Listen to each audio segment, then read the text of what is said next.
Okay, our penultimate session is on energy, sustainability and security. Where does Southeast Europe stand? We have 3 speakers. I'd like to invite them to join me on the stage now. Gidon Bromberg from EcoPeace in the Middle East. Maja Pokrovac, Director, Renewable Energy Sources of Croatia, and Robert Bosnjak, Head of the Strategic Development Department at Plinacro. So, welcome all of you, and take a seat. How do you do?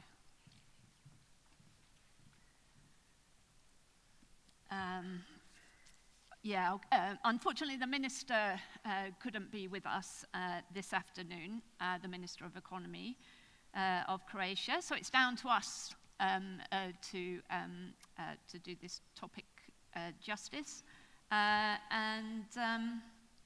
We've got about 25 minutes to do that. I'm handing over to you, Gidon, to start with. Do you have a PowerPoint? I do. Okay. Show us some maps. So thank you for the opportunity, for the invitation to present. I think the topic very much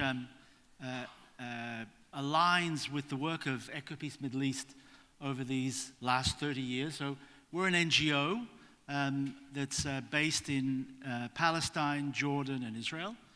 We're the only regional organization, sadly, that exists in any field.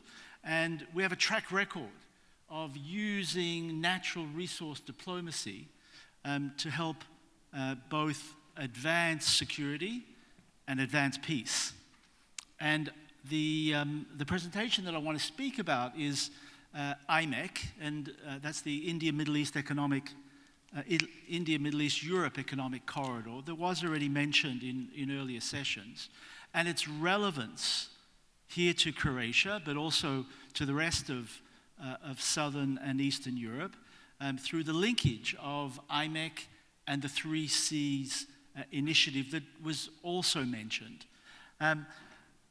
By design, we've been promoting the advancement of IMEC, which is this economic corridor that President Trump and Prime Minister Modi of India recommitted to earlier this year, that is seeing an economic corridor from India across the Middle East, including the Gulf, to Europe. And what you can see here on the map that at the moment Croatia is not on the map.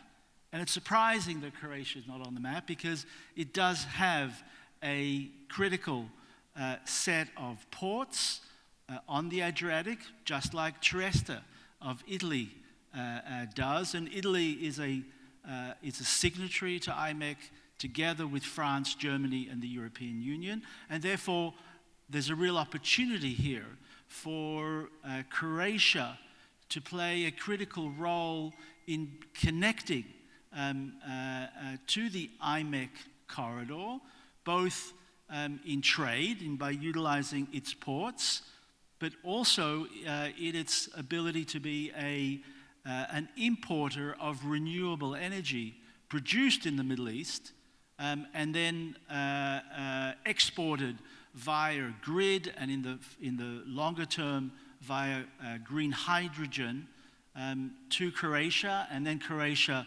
as an import node, particularly for the southern and eastern part of Europe. In our design of these projects, we utilize the connectivity to also advance peace. So when you look at IMEC here on the map, you can see Haifa port as a critical identified port of IMEC in Israel, but we've added also Gaza. And in that way, by including the Palestinians together with Jordan in this economic activity, we help in the rebuilding of Gaza, we help in the advancement of a 2-state solution and the broader integration of the region. And therefore, the economic model advances also geopolitical and climate and security interests.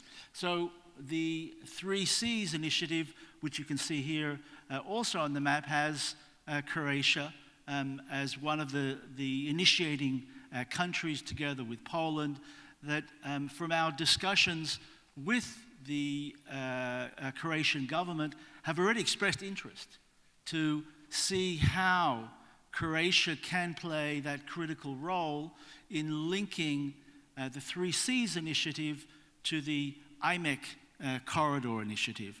And from a renewables perspective, then my part of the world, and here a study that we have commissioned from an Emirati company, Qamar Energy in Dubai, shows that the area of southern Jordan, Neom in Saudi Arabia, and the Sinai has the best solar and the best wind anywhere in the Mediterranean basin, from Gibraltar to the east coast, and that it produces a natural engine for renewable energy at prices that the rest of the world would only love to be able to produce renewable energy at such prices.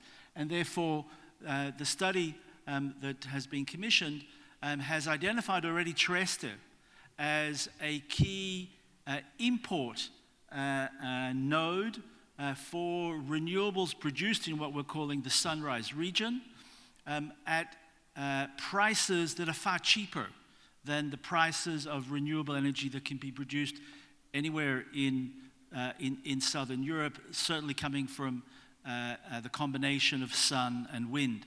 And here would be the opportunity for Croatia and to use perhaps the Kirk Island and its existing facilities at the moment on LNG, but hopefully in the future to be converted to green hydrogen as a import zone, and of course try to use the same strategy of energy diplomacy that would go east and would go north to build a shared security interest among the Balkan states that are to your east.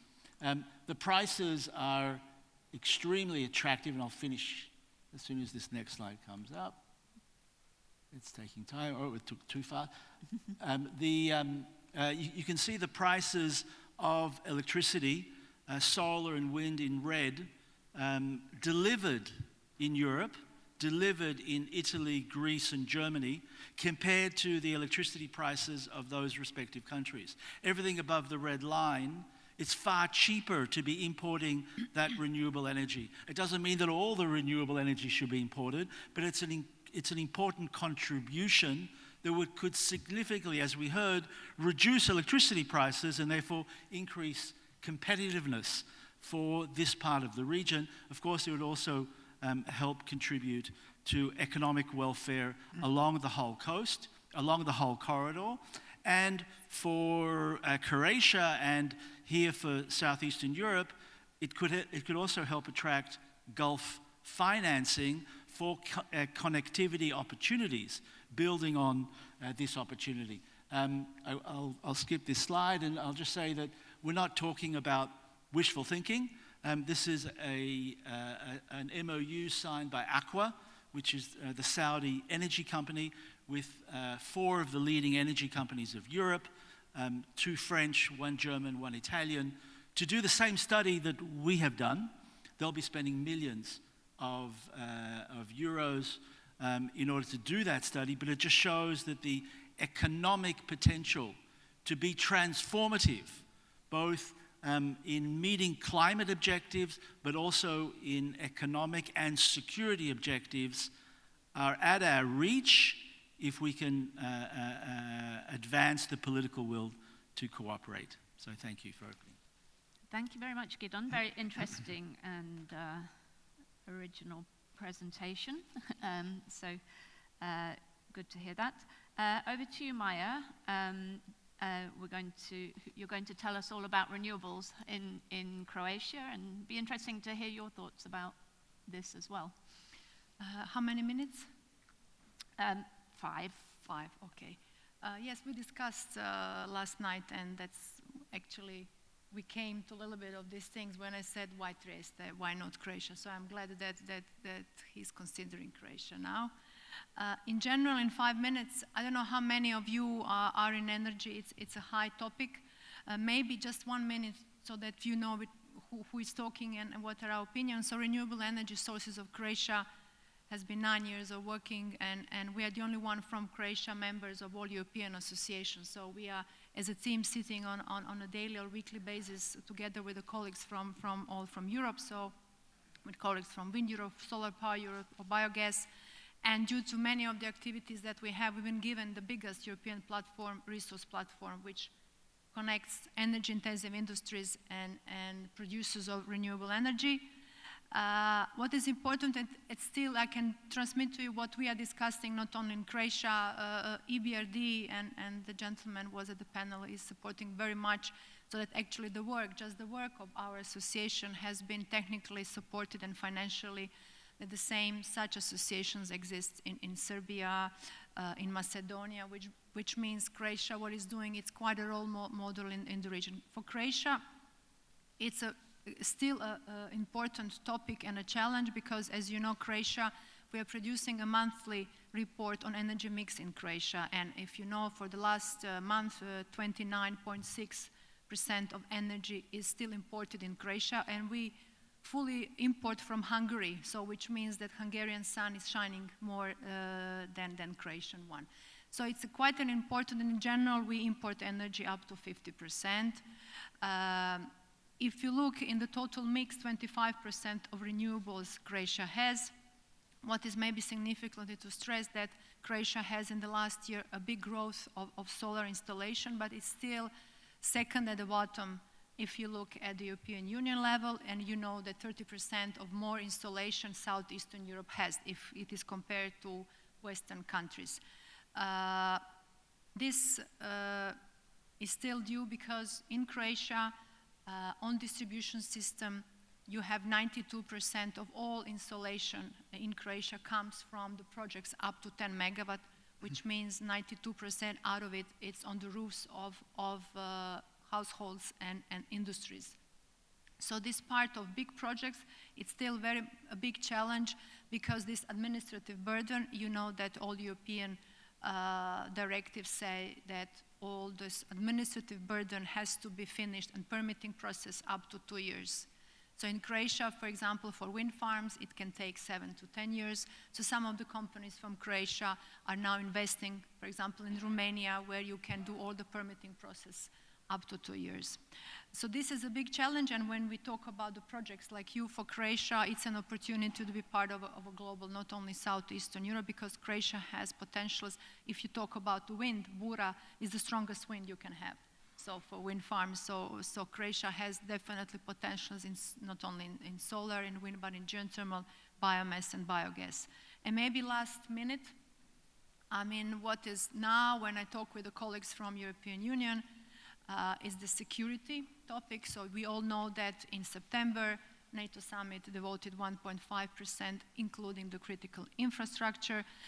When we talk from the colleagues in wind industry, you know that in Ukraine, there's been a wind farm built in 1 year time, 300 megawatts. They are planning another one with a strength of 500 megawatts, which extremely shows how renewable sector, which is decentralized, which can be definitely put on any surface or a place, is a strong tool for security. This is a topic important, and if we remember what was the Prime Minister was saying linked to stability in the region, connecting defense and security with the renewable sector is a must. Today, this is also a topic that we can contribute a lot, and we are starting with some of the activities to aware in Croatia as well. Maybe the last 30 seconds is the production in EU. This is an important topic where European Union wants that as much the production in the renewable sector, the whole supply chain is happening in EU. So I stop here. Thank you very much indeed. Robert Bosnjak. So different perspective now, I guess, about on energy, sustainability and security from different source. Plinacro is a gas transmission system operator, Yeah. and I don't think that I will have the different perspective than my colleagues here, Okay. because we are a complementary source of energy. We believe that natural gas will be a transitional fuel to the fuel decarbonization, and we believe that the natural gas transmission system will have significant role in the future decarbonized energy market, both in Croatia and all in Europe. So basically, we are a relatively small transmission operator. We operate around 2,500 kilometers of the gas transmission pipeline. Apart from that, we are the owner of a gas storage company in Croatia and partly owner of the LNG terminal Krk company. We are actually the one that started the development, and later on it is developed as a separate company. Our primary goal at this moment is to secure a national gas supply in Croatia. We are doing that, but we did that by developing interconnection toward Slovenia, Hungary, and a small, let's call it, first phase of the LNG terminal and the island of Krk. All the capacity of these interconnection together with the gas storage facility was more than sufficient for the Croatian needs. But with the start of war in Ukraine, the need to supply more to the neighbors appear, and we always looked at the possibility to increase efficiency of our system in the way to decrease the tariff, so to transmit more. So at the moment when the war started, we were ready to offer to our neighbors, to the European Union, expansion of the LNG terminal capacity and development of the gas transmission pipeline that can transmit significant volumes of gas toward neighboring countries, Slovenia, Bosnia, Serbia, and Hungary. And we received the funds from the Recovery and Resilience Funds to develop, to expand the capacity of the LNG terminal of the island of Krk, and to develop the pipelines that can transmit them to the region. We are now developing 216 kilometers of the gas pipeline. It will enable for 6.1 million BCM of gas from the island of Krk to be supplied to the Croatian customers, to significantly increase the supply towards Slovenia to 1.5 BCM per year, and to double the export toward the Hungary to 3.5 BCM, which is, let's call it, a significant help for their diversification. Apart from, is this 6.1 BCM per year of LNG terminal big or small? I believe that it is small, because first, neighboring countries together with Austria are consuming 80 BCM of gas per year. And if we just shift a little bit more towards Slovakia, Ukraine, and Serbia, we are coming to the market of 30 BCM. So I believe that we have the potential to expand the capacity of the terminal, and we are right now ready to start the development of the pipelines to expand the capacity both toward Slovenia, further on toward Hungary, to Bosnia and Herzegovina. We can start development tomorrow. We have the building permits and everything. And it will enable us to transmit 30 BCM to the region. What is important to say, apart from doing that, this is something that we see as the first step, let's call it, in the decarbonization. All these pipelines that we are building are hydrogen ready and have the certificate to transmit 100% hydrogen. And apart from that, we are preparing our system to receive biomethane, to receive hydrogen, and are looking at what part of our system can be refurbished to transmit CO2. And we actually, first phase of that process, we believe should be development of smart gas grid system that will be able to receive small quantities, first quantities of domestically produced hydrogen biomethane and CO2 to mix biomethane and hydrogen in the stream of natural gas. And for that, we are developing concept of smart gas grid. We applied for the PCI status. We have the positive decision from European bodies, and we believe that we will receive the PCI status, which will enable us to finance first steps toward the real decarbonization of gas transmission system. Thank you very much indeed. As always, we're up against time, but we've got a question. Excellent. Off on. And do we have a microphone? There is one, I think.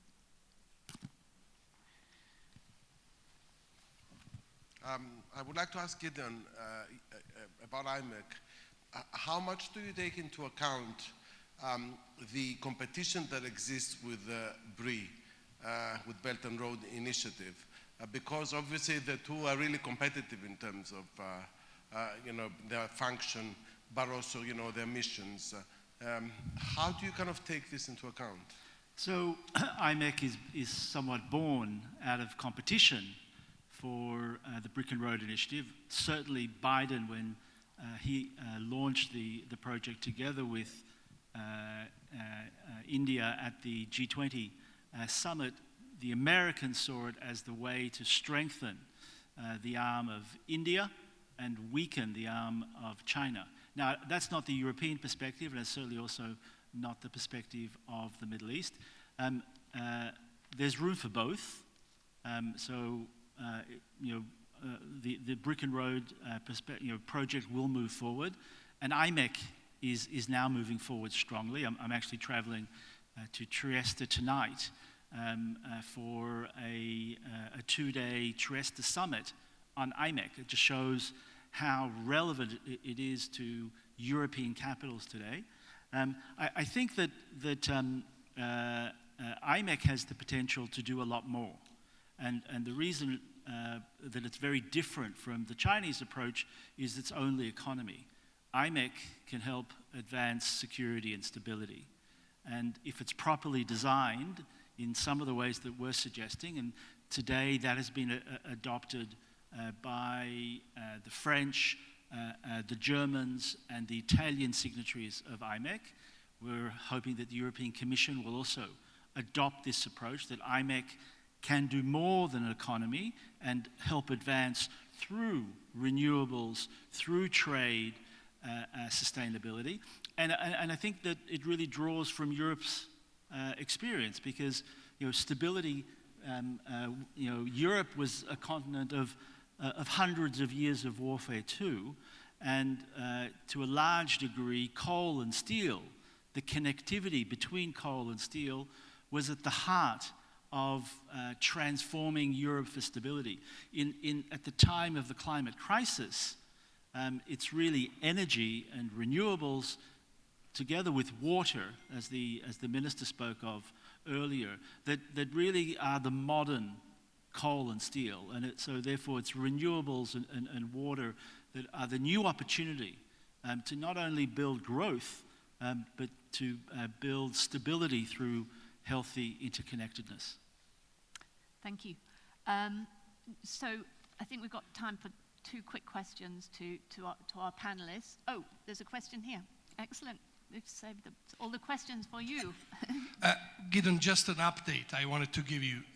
3Cs and initiative you're mentioning are connected, because Greece is a member of 3Cs initiative. Your map was incomplete. So yeah, there is connection, but it could be used in a larger manner, that's for sure. Fantastic. Unfortunately, for the moment, Greece is not a member of IMEC. It wants to be. Okay. Robert, just want to come back to you. I mean, it was very good that you set out, everything that has been happening, which has been quite a lot, in quite a short space of time, and quite encouraging, because obviously we're in a region which is really characterized by an inadequate gas infrastructure, lack of interconnections between networks, inadequate storage, all sorts of problems. And you know, many years ago there was this very ambitious plan to, you know, to create this new European gas transmission system, which was a project to unite Central and Southeast Europe's natural gas transmission, which, you know, kind of, in a way, and there was a lot of enthusiasm about it, but it didn't really materialize. But maybe it's just happening in its own kind, in a different way than many people imagined back, you know, back in the day, some time ago. So, you know, things are starting to happen, and I guess one of the spurs was this very unfortunate one. You know, the war in Ukraine has, you know, has been a kind of fulcrum to encourage that to happen. So I just wanted to hear your views about whether you think actually we will get there in this region in the end, to have, you know, a more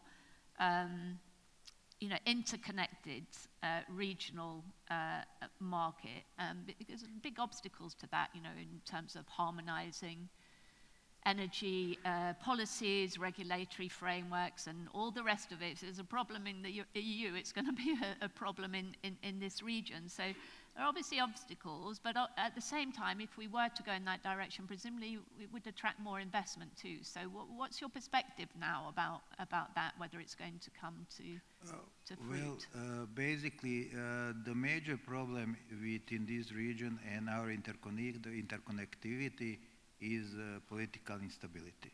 Yeah. So in order to create the favorable condition for the energy infrastructure to develop, you need to have the stability, because the capital won't come.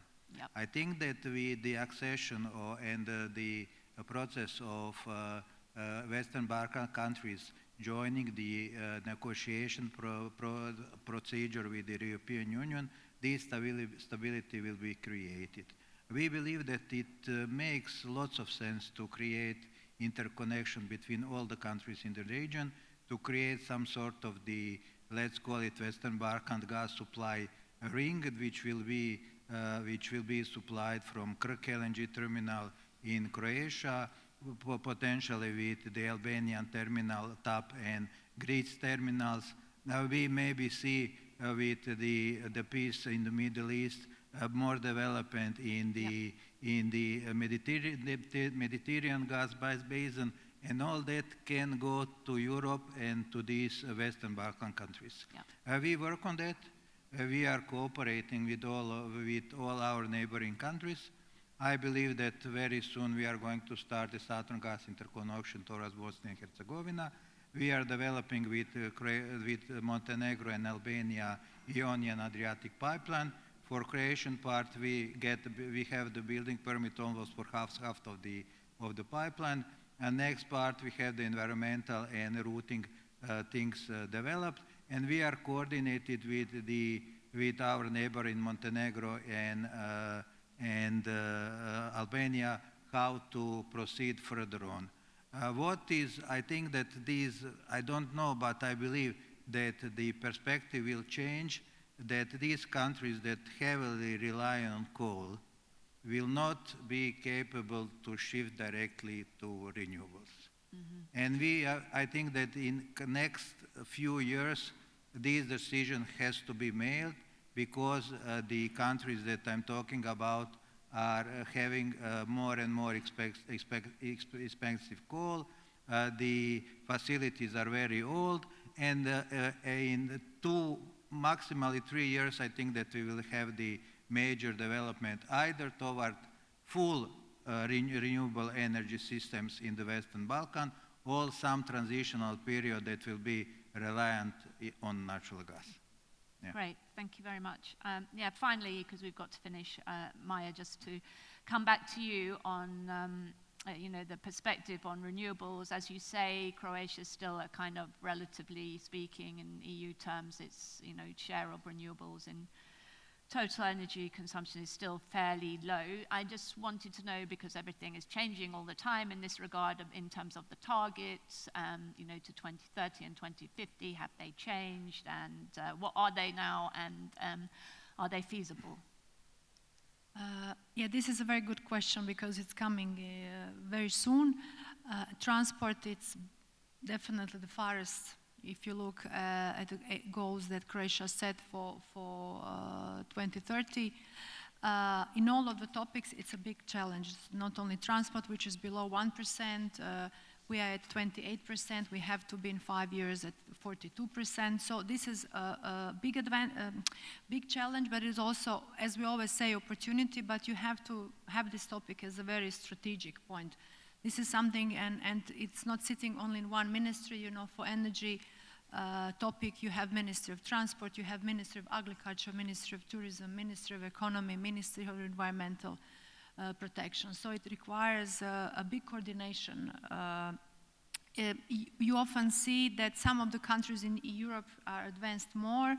They are role model for us. I think with the potential, and not only Croatia, but Southeastern Europe can do much more. Look at Macedonia and the solar potential there, wind potential also. So all these countries in Southeastern Europe has a strong potential. National targets for 2030 are very difficult to achieve, especially because we know that a part of it was based on how much we fire the wood. So this is something that also already that these targets are, and the percentage, and it's how you treat statistics. Because if you look at Croatia, Croatia is ranked 6th because of the hydro potential. But if you measure it on a monthly, quarterly basis, you know that in Croatia we are minus 23% of the water because of the climate damage. Mm-hmm. If you look at agriculture, and I will be very short, agriculture is the third, Croatia is the third country that pays for climate damages in agriculture.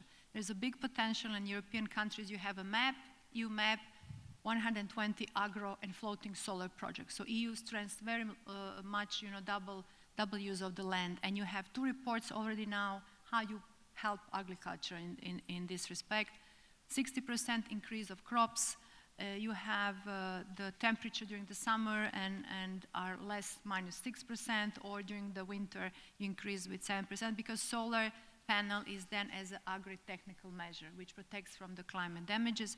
So many of the things, Croatia is definitely the best to show how you can be 100% renewable, because if you take this data as economic, if you make it real in this way, you then have 2.5 of GDP and you can save 2 billion of euros on an annual basis in making it, producing it as much as you can in your country. Okay, thank you very much. That's all we've got time for. Please join me in thanking our panelists. Really interesting discussion. Let's have a photograph.